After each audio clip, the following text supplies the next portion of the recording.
joining us. And this is Enterprise Conversation. Let's see what we have from our report for today.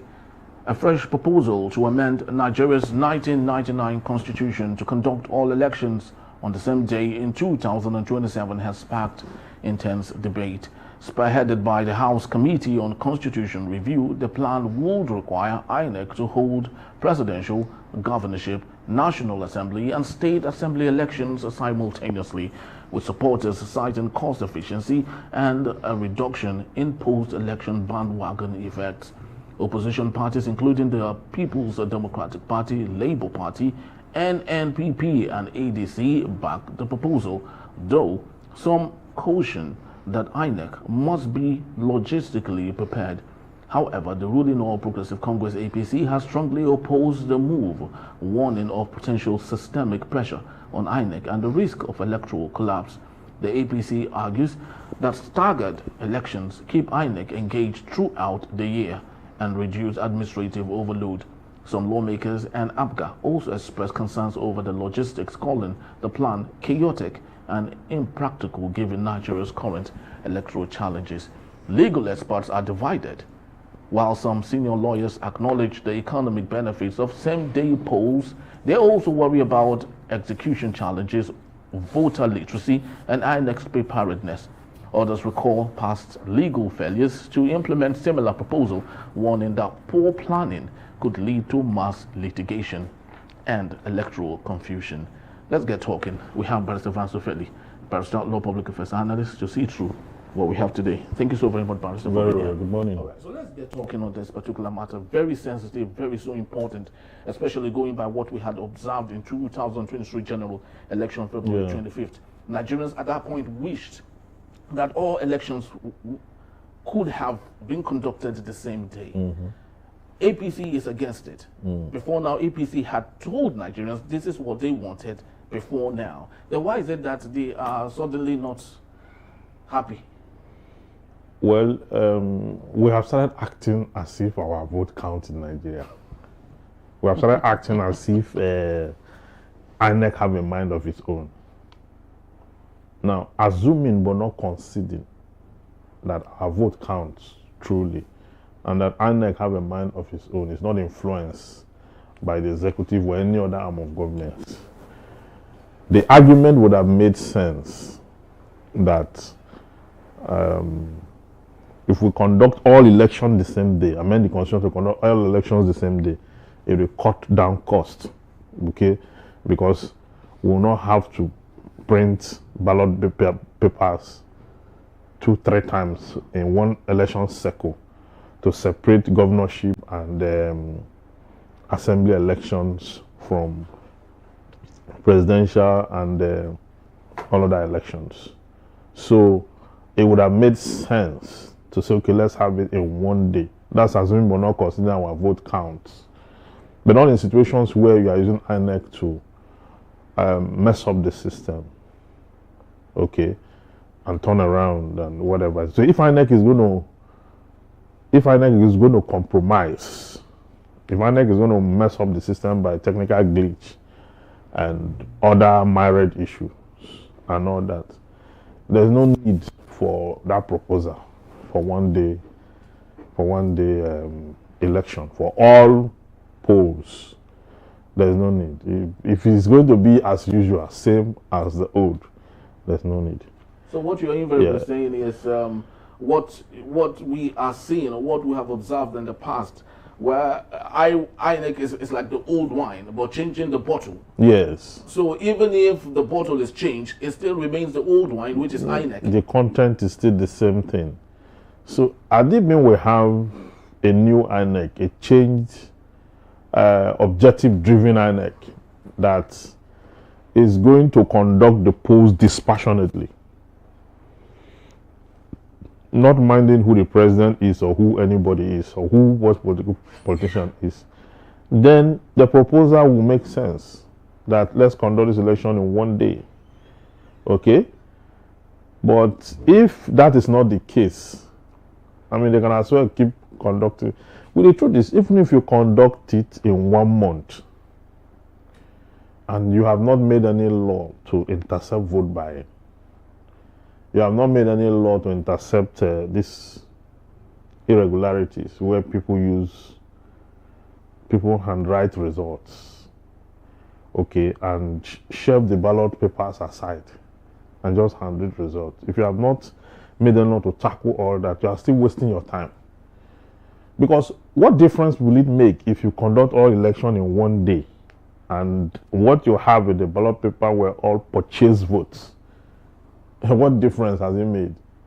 If you conduct it in 2 days, what difference will it make if people are going to compromise, the umpire will compromise, politicians will compromise and all that? What difference has it made? So this is just one exercise again. That's why I say we have started acting as if we are, this thing is working and I want to make it work better and all that. We have started that again. Now, this same proposal, we have not called INEC. Though during the public hearing they will be there. They will be there during the public hearing. But I'm saying, does INEC have any input in this? Because I know they came up with, after the election, they came up with a lot of, after they understudy what happened and all that, they came out with a lot of amendment proposals. Is this one of the proposals of INEC? Is INEC saying this? If INEC is saying that, is INEC prepared? Or if it's just being proposed by a House member? Because I learned that is coming from Benjamin Kalu. Yes. So, is it in sync with INEC? Is INEC ready? Is INEC prepared? Does INEC have the manpower to conduct this whole thing in one day? Okay, and collating the result. What is the resultant effect it will take on the process of counting and collating the result? Because now you now have one long sheet. Okay, everybody pack into that one long sheet, so that the election is done in one day. So the presidential vote is there on the same ballot, governor is there, State House of Assembly, the Federal House of Representatives, Senate, everything in one, councillors, local government chairman, and the rest in one long whole sheet. How practicable is that? Given weak electoral education and political participation and apathy, is this something that is practicable? Because I don't want to sound like APC or like any other party that have turned it down. Yes. Because I know that the reasons APC are putting forth is not the same reason I'm putting forth. Okay. I've seen the reason. Their reason is they are scared that if they give in to this, they may play into the hands of the opposition and lose out. That's their reason. I've read it. But there are deeper reasons. Just not more. I am to speak on this because I'm very indifferent as to whether 2 days or 1 day. Okay. The disadvantage of having it 2 days is that the outcome of the first day, is used by incumbents or political parties to design the sometimes dubious strategy of the next election.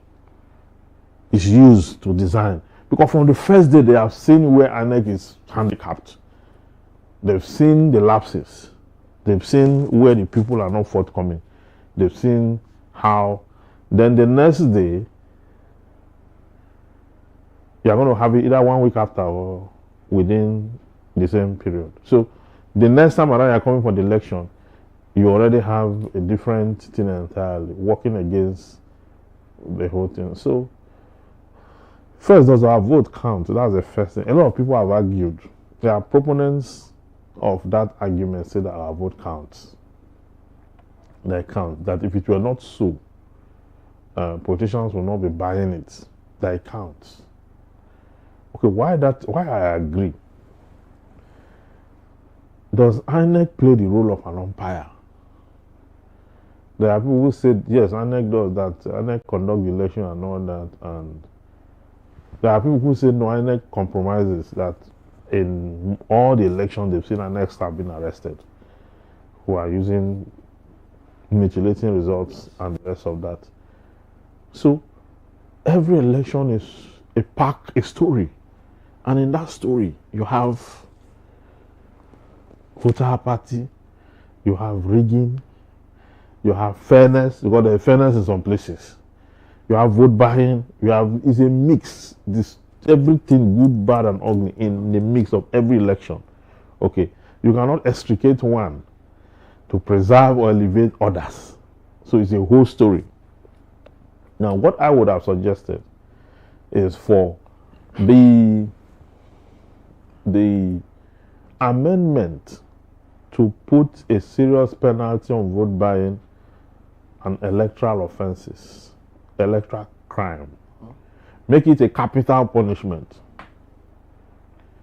That's what I thought I should see, because there is no penalty for wrongdoing during election in Nigeria. But do you really think vote buying can be regulated? Because it's it can be regulated if you put a heavy penalty on it. On who exactly? Because when on both the buyer and seller. When you buy my vote, nobody. INEC is not involved as a third party when the transaction is going on. Yes, INEC is not involved as a third party, but the last election, because it was an economic crime, the EFCC showed up at the polling units. You remember that? Very well.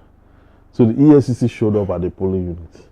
So if people are caught and there are evidence, those few persons who are caught and there are evidence will be heavily punished. But this takes and when they are heavily punished, it sounds as deterrents. Yeah, but this takes us to the comprehensive electoral reforms that Nigerians have often cried about, and how that if we can maybe nip the problem in the board with INEC, then possibly we might take charge of all of these things, vote buying and all of that.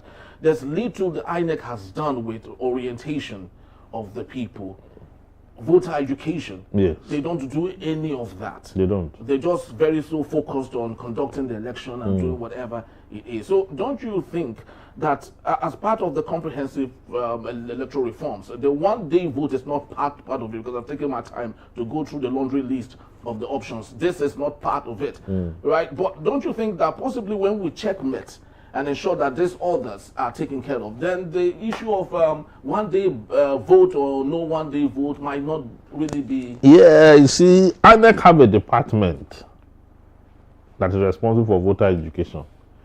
There's a department for it. But that department is moribund. And it appears that INEC only responsibility is just to conduct election. That is not it. When there are no elections in the country, and maybe staggered elections, none of them from 2023 now, when they conducted the last election, up until now, INEC have only conducted 2 staggered elections, right? 2 by-elections. One, I think the last is a do, I guess. Yes. So, with that, all the while from that time to now, what have they been doing? So they should be able to use their time to do this voter education, because they are just about to start the continuous registration, or have they started? No, I think they're about to start the continuous registration. So it means that all the while from 2023 to now, apart from those few places they conducted by elections or staggered elections, what have they been doing that they are not able to carry on voter education? They have enough time, okay, and they don't need to go and build schools. You understand? They can use the religious center, the churches, the mosques, partner with the religious institutions. Okay, come there to give their 30 minutes talk, 20 minutes talk, before or after preaching, or before and after religious worship. If they do that, we would have gone a long way to edge voter education in the minds of the people, since the institution that is responsible for national orientation is moribund. They are doing nothing. They too will have a role. Reduce the message to different languages. Okay. Let's have a drive. Use the corpus to take this message. Print banners, posters, educational materials, instructional materials. Take them to the hinterlands, okay, the remote areas and the areas. Let there be a drive on voter education. People have a pamphlet in different languages. Go to churches, go to mosques, go to different, They should do all that. It is important. As simple as that sounds, it is very, very important. It will go a long way to help these people understand exactly what is going on.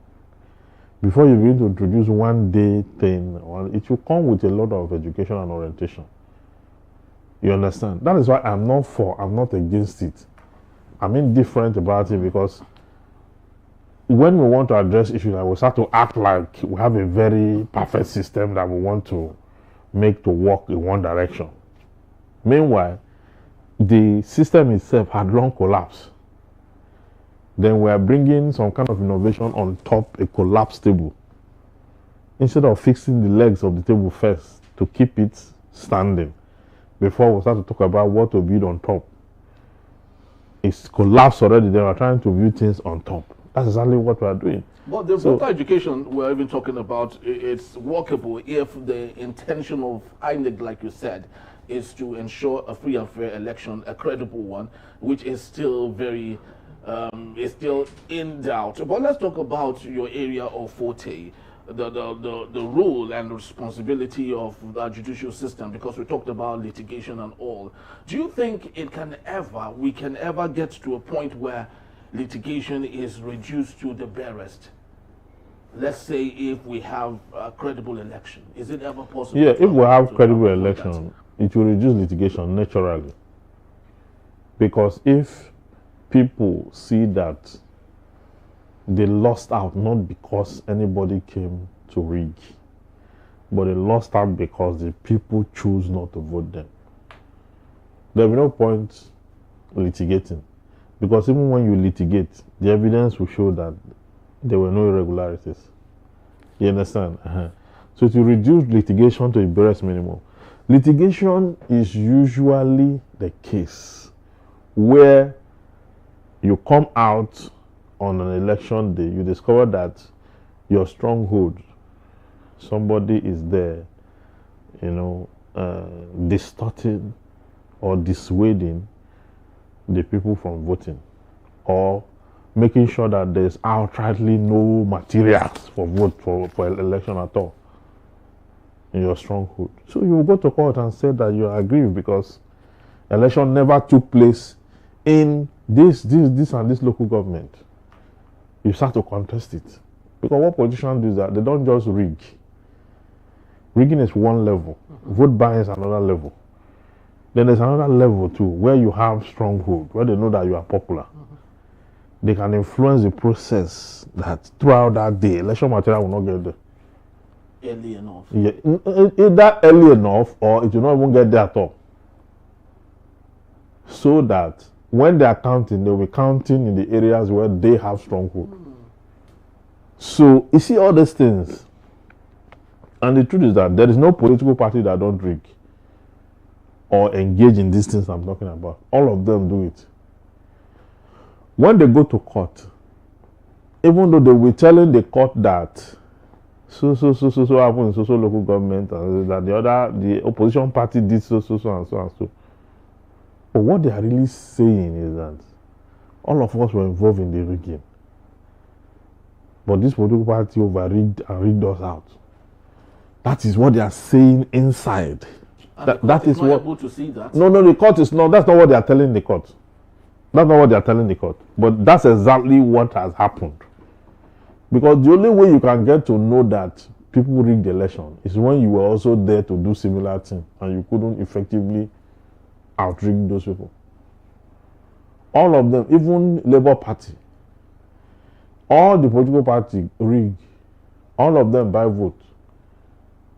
So the court knows that the system is not perfect. So what the court is regulating is the court is trying to regulate the system to a point where it will say that you said there's substantial non-compliance with the Electoral Act during the election, and therefore each local government, because you cannot just come and say the entire election, because they will ask you have to bring the evidence. So for the place you are contesting, had the election have been conducted here the way it ought to have been conducted, I would have won. So the court is now saying how many local governments you have, the local governments, the evidence of non-compliance in those local governments, you present it in ballot papers, your agents who will speak to the evidence and all that. That's how it is done. So if you just said that your vote, like one of this in Peter Obi can say this vote, part of his vote was given to Bola Tinubu, and the court now said, okay, in how many local governments, in how many polling units, and there are no particulars. There must be particulars, and there must be evidence, okay, linking those particulars to the claim. Now let's take Edo State as a reference point here. Okwebolo, Igodalo, and what actually happened? People who were there said at the end of the counting and the loss of the places that PDP won, only for them to realize that the same sheet that was given to every person who represented the political parties, everything was changed. Their signatures were there, but it was copied and printed on a separate form that was brought by the INEC. So in that case, how do you think the PDP person or whoever it is can get justice when there's almost same And that's sheet? the claim. That's a claim of the PDP. Yes. Yeah, that's the claim. Was that claim, was it proven in the court? You see, because the truth is, it's not about what they did wrong or whatever. When you came to the polls where the adverse party tendered it as evidence, did you disprove it, with evidence? Were you able to unearth and reveal the malpractice? You have to, because the truth is, every election is considered as regular. That the presumption of law is that the election was okay. So it is you who is saying the election was not okay, that the onus is on to prove the malpractice that occurred. So when you're able to prove the malpractice, the court have no business other than to look at the issue if it is credible. Of course, we've seen situations where in the case of Kano, for example, where the tribunal ruled out a political party, the Court of Appeal affirmed the judgment of the tribunal. The Supreme Court upturned everything. So in that case, yes, in that case, would you equally say, just like you did say, that we all pretend as if votes count and electoral system is perfect? Do you equally think in this particular reference that our courts are equally perfect? We're all assuming that everything is okay. No, the courts are not perfect. The courts are not perfect. Why I say the courts are not perfect? The legal system itself sometimes don't even help matters. You know why? Because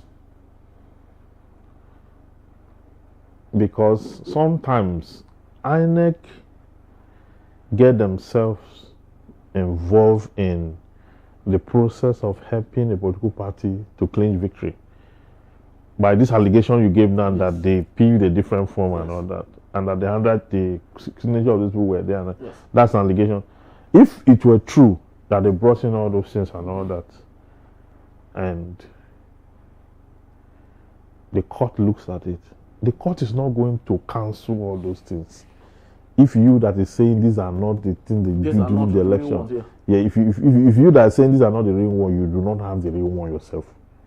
Really? Yes. So if you were given, you have to if you were physically given the real one and you have it to yourself, and during the litigation period, they're bringing something different that looks like what you have. Yes. So how do you disprove that what they are bringing is the wrong one? No, you have while to, yours is the right one. You have to tender yours as the original one, and that other one as a counterfeit, and allow the court to take a decision.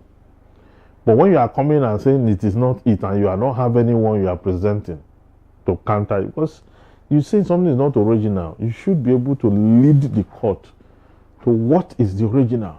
So does the court have like a forensic tool to ensure that they determine which is true and which is false? No. The forensic tool that the court have is to put it through the test of examination, cross-examination, and re-examination. The moment it goes through those 3 layers, the truth will come out. And there are no impurities in the process? What impurities? There are no impurities. There cannot be impurities except the court itself is compromised.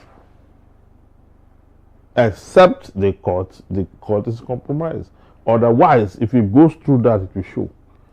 Remember that you as a politician, I as a politician, we have agents on the polling unit while the election took place.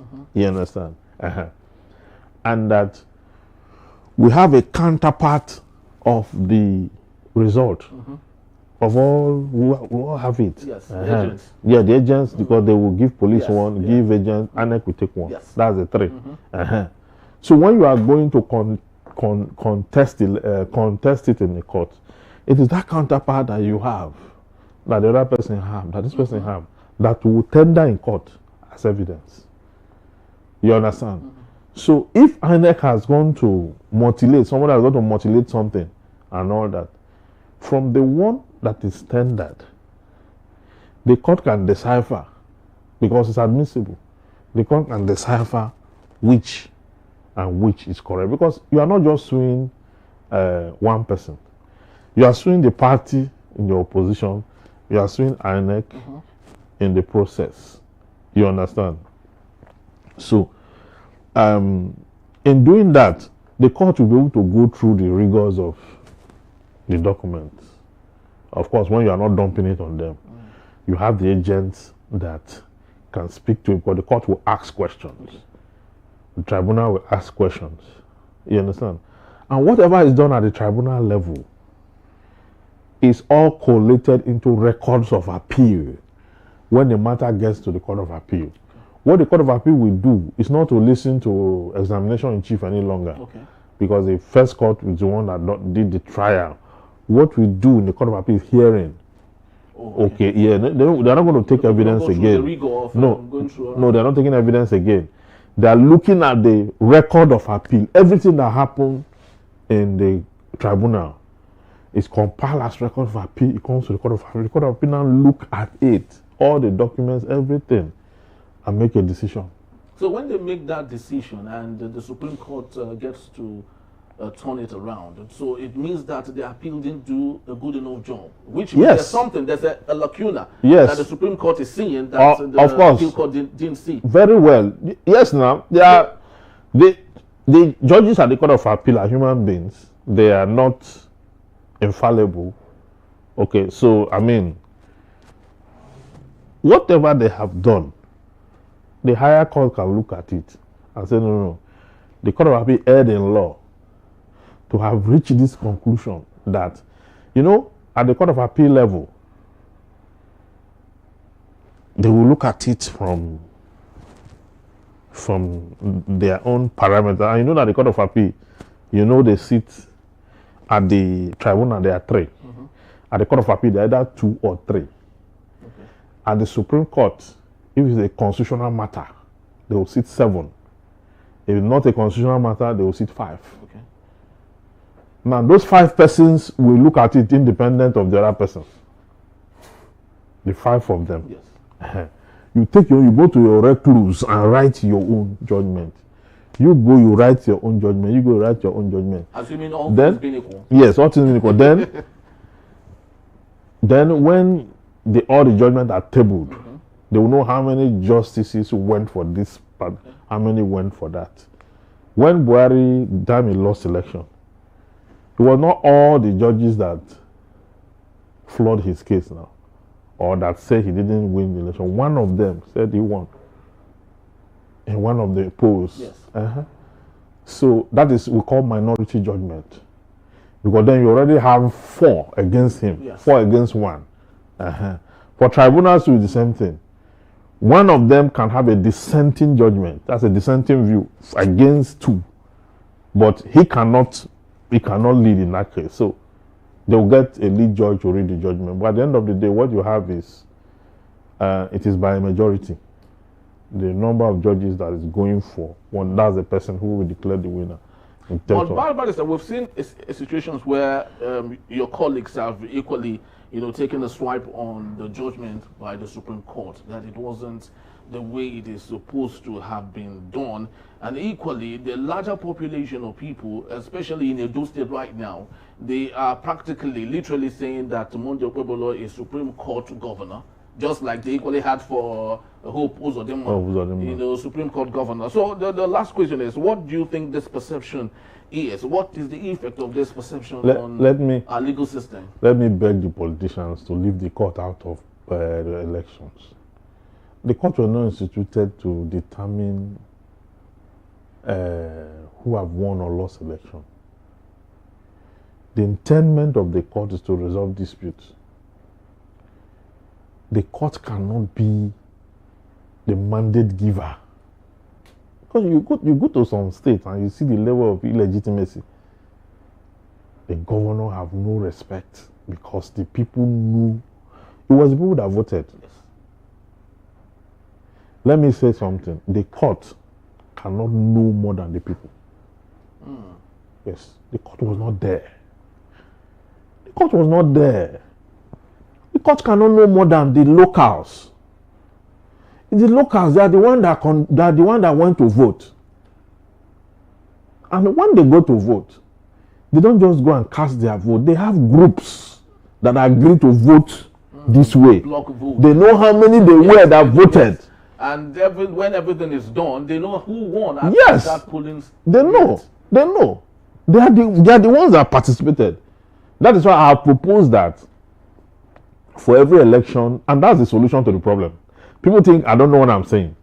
For every election tribunal, the court should incorporate the locals as amicus curiae, friends of the court, to get their input.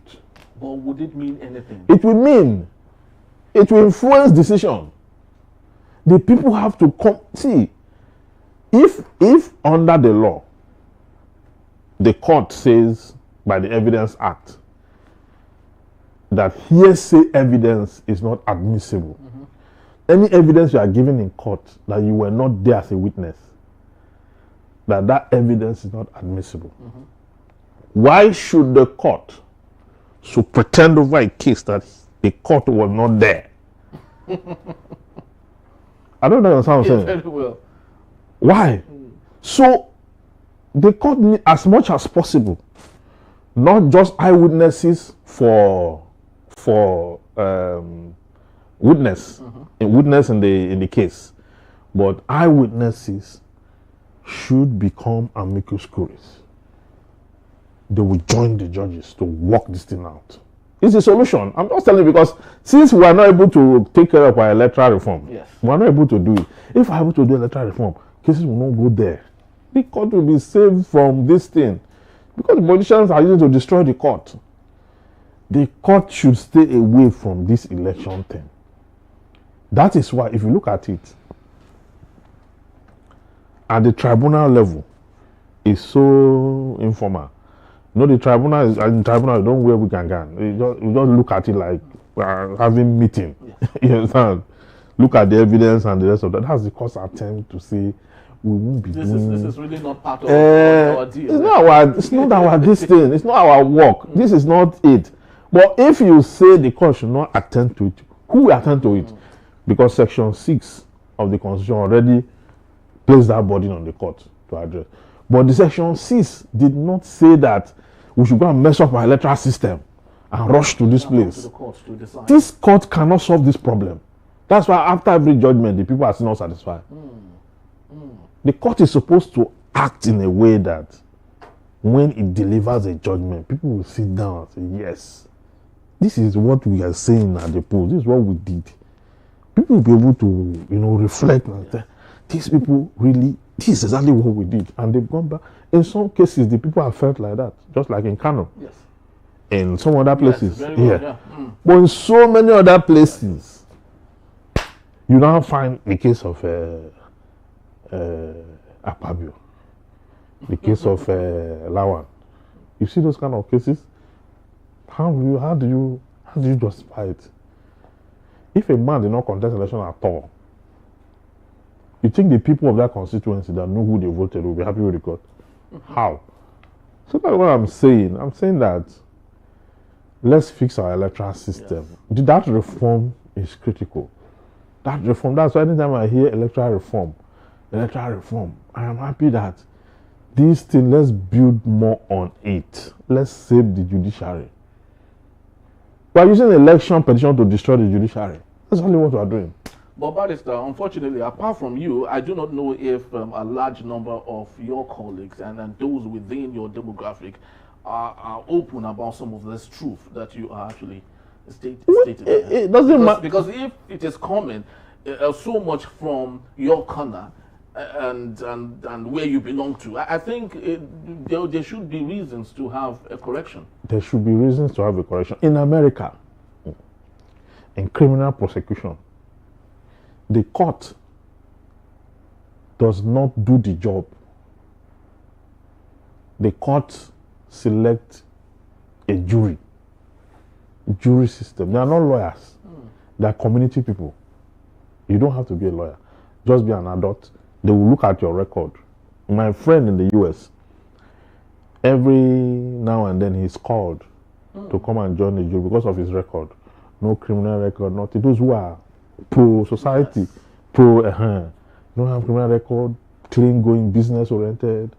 They call them, put them on a jury. They will listen to all the proceedings. So it's not the judge that decides? No. They are the ones that will advise the judge. Wow, really? They are the ones that will advise the judge. The judge will just look at the law. It is them that will advise the judge. There's this movie you should see, 7 Angry Men. Okay. 7 Angry Men. It's a jury of 7. Something happened. Okay? And the jury need to have a meeting to come to a consensus as to what they will report to the judge. Then you will see human thought. You will see where people are. Not because the truth is that every human being is legally inclined by virtue of logic, by virtue of your ability to see things.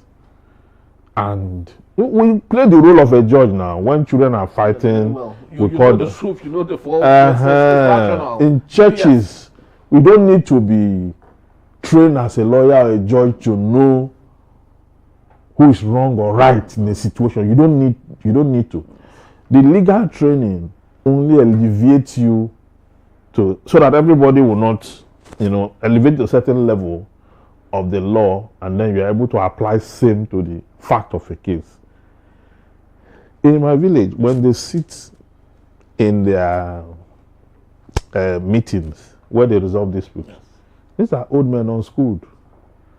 But the level of their judgment, when they come with legal reasoning, traditional legal reasoning, you'll be surprised.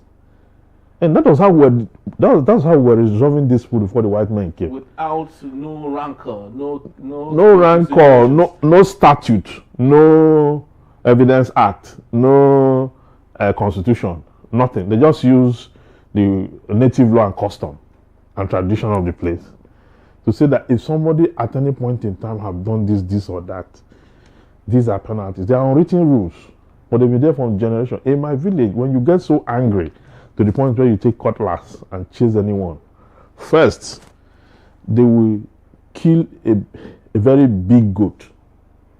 Okay? They will get all the condiments. In fact, they can even be extravagant. They will cook it. Everything they spent from the starting to the end, plus the owner of the goat, and you will pay for it. That you take cutlass alone, that's a penalty of them before they go into the merits or otherwise of the case. So that on its own is a deterrent. Yeah, deterrent. So people don't do that. Don't carry arms against people. So those are, jurisprudence, traditional jurisprudence that, made a lot of sense. People stay away from crime and criminalities as a result of that. So every human may have that capacity. The court can only be saved. The judiciary can only be saved if we fix our electoral system. As long as our electoral system is like this, the court will continue to receive look at the 2023 election. INEC said there was a technical glitch. Nigerians did not go to INEC office to fight them or to demand for explanation. When the matter went to court, they say all eyes on the judiciary. Which judiciary? Judiciary cannot solve the problem. The person who made the case to come to judiciary, that institution, go and hold that institution responsible. What would the judiciary do? The judiciary contest election. The judiciary didn't have a candidate. The judiciary did not participate in the election. And what the judiciary will do is to look at what you have brought before it, whether they are right or wrong. Whether they are right or wrong. The adverse party is objecting some of the documents. This one is objecting the document of this one. The court will look at the evidence and determine which of the evidence should be sustained or overruled. Then to use it to determine the case, whether it gets it right or wrong. Then you now start to lash the judiciary. We don't have judiciary. We don't have judiciary. Meanwhile, the same people who are saying we don't have judiciary are the ones who colluded with the politicians to buy votes, to ruin the electoral system. And when they ruin the electoral system, the umpire, who also have no mind of his own, colluded. Then later everybody will now turn and face the judiciary. It's unfair. It's unfair. You've messed it up. And this polling unit that is thrown through from your doorstep, you were inside when things were going wrong there. You didn't correct it. You didn't correct it. When I say taking ugly, you didn't summon them. The National Assembly did not summon them. Nobody summoned them. The bodies that have punitive authority did not summon them. Nobody summoned them. So the judiciary will not be able to solve the problem that you slept on your right. We call it laches and acquiescence in law. You slept on your right, things were going on in your backyard, everything scattered in your polling unit. You went to the collection center. You were not satisfied with the way they're collecting the results. You knew that something has gone wrong. You didn't protest there.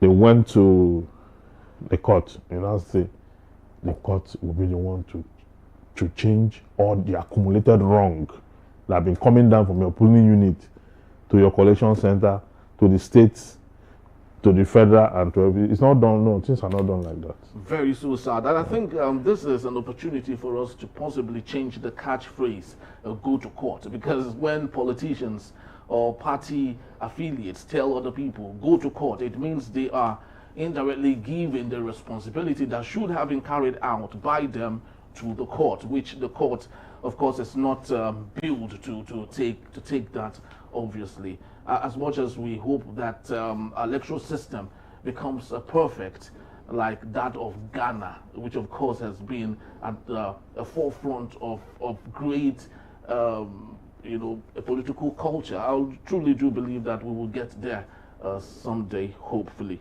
Thank you so very much, Barrister. Very well. It's my pleasure. Thank you. All right, people, that's just the time we have. We'd love to say thank you. Please do well to visit us. If you may, you can always find us at enterprisetvnews.com. You will equally like, comment, and follow us on all our social media platforms at Enterprise TV7. I am Henry Gwibike. Thank you for watching. We'll see you tomorrow. Bye-bye.